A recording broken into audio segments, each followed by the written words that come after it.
I read this article a while back that said that Microsoft employs more millionaire secretaries than any other company in the world. They took stock options over Christmas bonuses. It was a good move. I remember there was this photograph of one of the groundskeepers next to his Ferrari. Blew my mind. You see shit like that and it just plants seeds. Makes you think it's possible, even easy. And then you turn on the TV and there's just more of it. The $87 million lottery winner. That kid actor that just made $20 million on his last movie.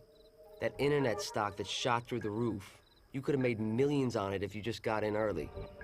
And that's exactly what I wanted to do. Get in. I didn't want to be an innovator. I just wanted to make the quick and easy buck. I just wanted in. Notorious B.I.G said it best.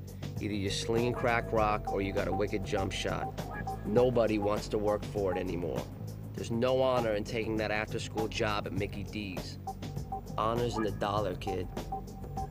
So I went the white boy way of slinging crack rock. I became a stockbroker.